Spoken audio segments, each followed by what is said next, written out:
नमस्कार। स्वागत है आपका मेरे YouTube चैनल पर। तो मैंने आपको विभिन्न बातों के बारे में, विभिन्न हाथ की रेखाओं के बारे में, पर्वतों के बारे में, काफ़ी रेखाओं के बारे में आपको बताया। आज का मेरा विषय है शिल्पी रेखाएं। हस्तरेखा के अंदर जो हाथ की गहराई में छुपी होती हैं उन रेखाओं को शिल्पी रेखा बोलते हैं। आपके लिए ये समझना बहुत मुश्किल होगा कि शिल्पी रेखा क्या होती है। इसके लिए मैं बहुत ही आराम से, बहुत ही प्यार से आपको बात बता दूंगा कि आप अपने हाथ में देख सकते हैं शिल्पी रेखाओं को। किस प्रकार से आपने पढ़ा होगा आयु रेखा, आपने पढ़ा होगा भाग्य रेखा, आपने पढ़ा होगा हृदय रेखा, लेकिन शिल्पी रेखा की जब बात आती है तो शिल्पी रेखा उन रेखाओं को कहते हैं। शिल्पी रेखा, कोई नाड़ी रेखा, कोई इसके अलग अलग प्रकार से लोगों ने इसके नाम रखे हैं। कहे कुछ भी दे, लेकिन कुल मिलाकर जो एक शिल्पकार की तरह से एक तरह अंदर छुपी हुई चीज है उसको शिल्पी रेखा कहते हैं। जैसे आपने देखा होगा कि आपके यहाँ इन पोरवों पर, ये आपके हाथ के पोरवे हैं। ये मेरा विषय नहीं है, लेकिन शिल्पी रेखा को शिल्पी रेखा के द्वारा हस्तरेखा में जन्म राशि का स्वामी बताने का बहुत ही अच्छा फार्मूला है। उसको बताने के लिए मुझे शिल्पी रेखाओं को बताना पड़ेगा। तो शिल्पी रेखा आपके हाथ के अंदर बनने वाली वो रेखाएं हैं जो आपने देखा होगा कि आपके हाथ के अंदर यहां पर अगर आप देखेंगे तो इस प्रकार से आपको दिखलाई पड़ेगी ये चक्र के निशान। चक्र के निशान दो प्रकार से होते हैं। एक होते हैं स्वास्तिक की तरह, यानी कि इधर की तरफ चलने वाले इस प्रकार से, और एक होते हैं ये इस प्रकार से उल्टे चलने वाले। तो कुल मिलाकर के जो आपके जीवन में ये सीधे चले और या उल्टे चले आपके जीवन के अंदर, कुल मिलाकर वो चक्र हैं। विषय मेरा ये नहीं है कि उल्टे चलते हैं सीधे चलते हैं। सवाल ये है कि जो स्वास्तिक की तरह सीधे चक्र बनते हैं वो ज्यादा पॉजिटिव और ज्यादा अच्छी एनर्जी देते हैं। जो राइट लेफ्ट चलते हैं, जो रिवर्स में घूमते हैं, जो उल्टा घूमते हैं, उन चक्रों से व्यक्ति को कुल मिलाकर के जो उनकी ग्रहण शक्ति है उसका फल में कमी को दर्शाता है। तो इसका विषय तो मैं सिर्फ इतना ही बोलूंगा क्योंकि ये विषय मैं अलग बोल चुका हूं। यहां पर यदि आप ऐसा देखते हैं तो इन रेखाओं को बोलते हैं शिल्पी रेखाएं। दूसरा, आपने हाथों के अंदर देखा होगा कि यहीं पर आपको मिलेगा कितने ही हाथों के अंदर शंख, यानी आप देखेंगे तो आपको यहां पर इस प्रकार का शंख यहां पर मिलेगा। ये अपने आप में राइट और ये अपने आप में लेफ्ट, यानी उल्टा और सीधा, ये भी कुल मिलाकर के आपके हाथों के अंदर आपको मिलेगा। कई हाथों के अंदर यही शंख यदि आप देखोगे तो उसके अंदर इस प्रकार से भी घूमता हुआ मिलेगा।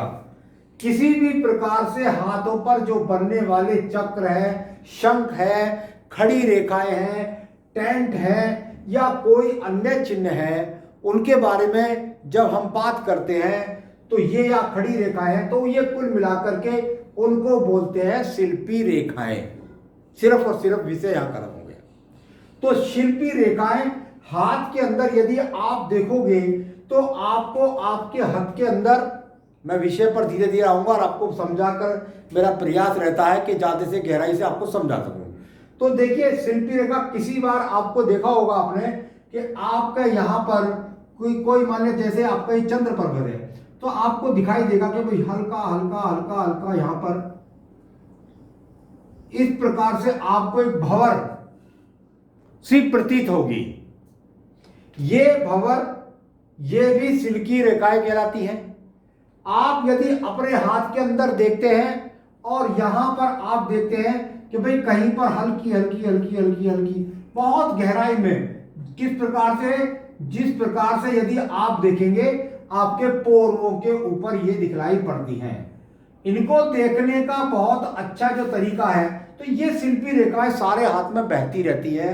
इनका अंदरूनी संशय होता है, इनका भी अंदरूनी विचार होता है, इनकी भी गहनता होती है। इसका चक्र का यहां फल क्या हो जाए या शंख का क्या फल हो जाए, ये अलग विषय है।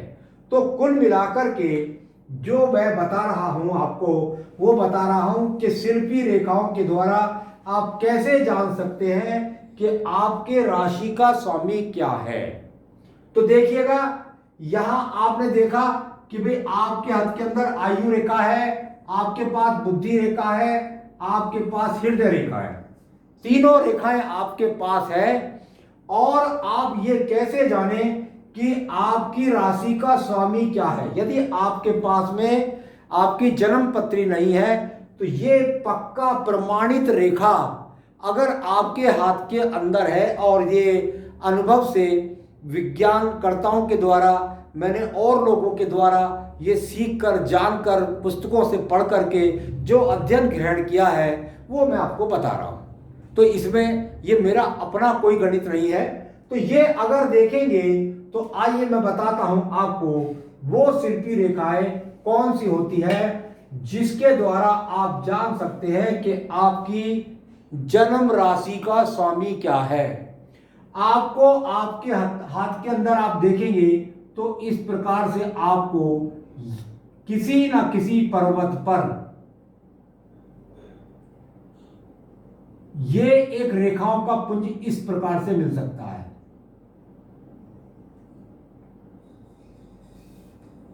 तीन रेखाओं के रूप में या चार रेखाओं के रूप में, किसी भी रूप में ये आपको इस प्रकार से एक पुंज मिलेगा।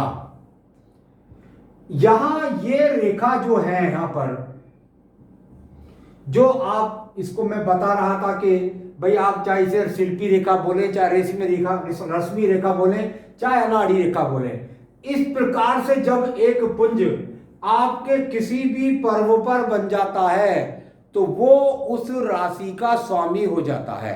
जैसे व्यक्ति के, मान लिया आप देखें और यहां पर आपने देखा कि ये शुक्र पर्व है व्यक्ति का, और इस शुक्र पर्वत पर यहां पर ये वाली शिल्पी रेखाएं व्यक्ति के हाथ के अंदर इस प्रकार से बनी हुई है।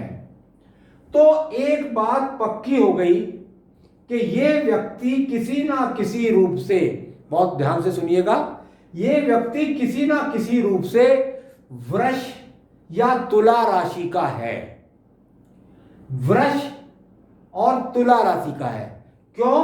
क्योंकि ये पर्व जो है ये शुक्र पर्व है, और शुक्र पर्व पर ये यहां शिल्पी रेखाएं हैं। तो व्यक्ति या तो जन्मजात वृष राशि का होगा या तुला राशि का होगा, और उसका राशि स्वामी जो होगा वो होगा यहां पर शुक्र। मैं राशि की बात नहीं कर रहा हूं, मैं स्वामी की बात कर रहा हूं। शोध में व्यक्ति अभी लगे हुए हैं कि भाई किस प्रकार से हम जाने, कि मैंने भी ये नया शोध शुरू किया है, अभी मैं इसमें प्रयासरत हूं, इसलिए मैं इसके बारे में ज्यादा नहीं कहूंगा, लेकिन आप लोग भी शोध करें। कुछ लोगों ने शोध किया, मैंने शोध किया कि भाई एक यहां पर और एक यहां पर इस प्रकार की अगर रेखा बनती है तो ये वृष पर, ये वृष राशि का व्यक्ति है जन्म से, ये यहां पर तुला राशि का है। तो ये एक शोध मेरा चल रहा है जिसको आप भी अपने अनुसार किसी भी गणित के द्वारा कर सकते हैं। तो ये राशि, ये जन्म राशि व्यक्ति की हो गई यहां पर, कुल मिलाकर इसकी तुला या वृष, और उसका स्वामी हो गया शुक्र। तो आपकी जन्म राशि का स्वामी शुक्र हो गया। यही रेखा यदि आपके हाथ के अंदर यहां पर ये बृहस्पति पर्व में बनी हुई है,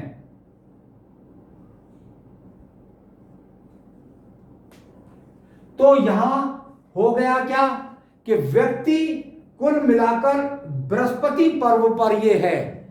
बृहस्पति पर्व पर यदि इस व्यक्ति का यहां पर ये नाड़िका रेखाएं हैं तो इसका मतलब हुआ कि ये व्यक्ति अपने आप में धनु राशि का है, या ये व्यक्ति मीन राशि का है। एक बात और ध्यान रखिएगा, जब जब ये पुंज रेखाएं, ये यहां पर शिल्पी रेखाएं आपके हाथ के अंदर अगर ये आड़ी रेखाओं से कट जाती हैं, यानी अगर इन पर खड़ी रेखाएं हैं तो ये पॉजिटिविटी को बढ़ाती हैं, यानी इस व्यक्ति को बड़े आराम से ये रिंग पहन लेनी चाहिए, ये रिंग, ये अंगूठी पहन लेनी चाहिए, या इसके अंदर मान लिया कोई त्रिभुज बन जाए तब भी व्यक्ति को ये पहन लेनी चाहिए। परंतु यदि ये ही चिन्ह अपने आप में किसी क्रॉस के चिन्ह से या कह दीजिए कि किसी प्रकार से आड़ी रेखाओं से अगर कट जाता है तो व्यक्ति का स्वामी जो है कुल मिलाकर ऐसे व्यक्ति की प्रवृत्ति कुछ टिपिकल हो जाती है, कुछ नेगेटिव हो जाती है।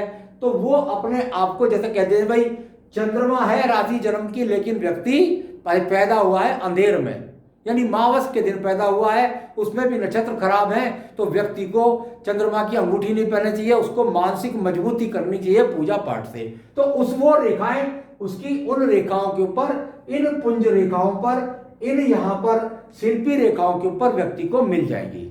इन रेखाओं का यहां पर आना, यानी अगर आप देखेंगे और आपको ये चिन्ह यहां पर मिलता है तो ये इस बात का इंडिकेशन हो गया कि व्यक्ति जो है वो कुल मिलाकर मकर राशि का है, या व्यक्ति यहां पर कुल मिलाकर कुंभ राशि का है।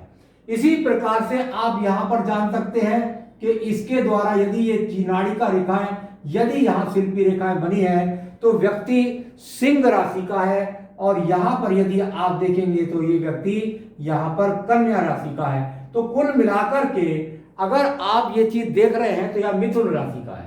तो ये आप देख सकते हैं जहां जिस पर्वत पर भी आपकी ये शिल्पी रेखा बनी हुई है वो आपकी जन्म राशि का स्वामी है, एक बात। दूसरी बात, ये रेखाएं कभी कभी देखने में नहीं आती।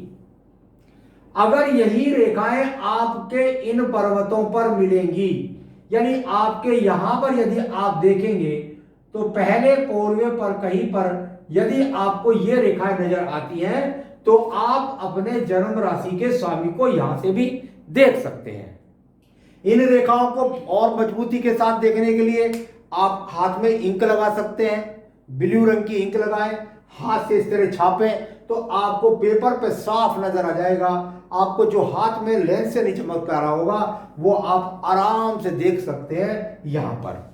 अब आप कहेंगे जी हम इस तरह के ये तो देख लिया हमने, अगर हमें वृश्चिक राशि देखनी हो या मेष राशि देखनी हो तो उसको कहां देखें? तो इसके लिए ईश्वर ने एक विज्ञान ने इस सामुद्रिक शास्त्र के अंदर मंगल को भी स्थान दिया है, यानी हमारी 9 राशियों में, यहां पर 12 राशियों में ये 2 स्थान मंगल के हैं। यदि आपको ये नाड़िका रेखाएं यहां पर दिखलाई पड़ती हैं तो ये आपको बताएंगी कि व्यक्ति मंगल यानी मेष राशि का है या व्यक्ति अपने आप में वृश्चिक राशि का है। शोध में कर रहा हूं, आप भी करते रहिएगा। मैंने देखा है प्रथम मंगल वाले ज्यादातर लोग जो है वो मेष राशि के मिले हैं और यहां पर वृश्चिक राशि के मिले हैं। तो कुल मिलाकर आप नाड़िका रेखा कहिए, आप इन्हें रश्मि रेखा कहिए, आप इनको किसी प्रकार से शिल्पी रेखा कहिए, किस भी इसका नाम दीजिएगा, ये रेखाओं के द्वारा आप अपने जन्म की राशि के स्वामी को जान सकते हैं। तो आगे भी मैं आपको अन्य विषयों पर अवगत कराता रहूंगा। मेरे साथ मेरे चैनल को जरूर सब्सक्राइब कर लीजिएगा, जिससे आपको नई नई जानकारी आपको उपलब्ध होती रहे। नमस्कार।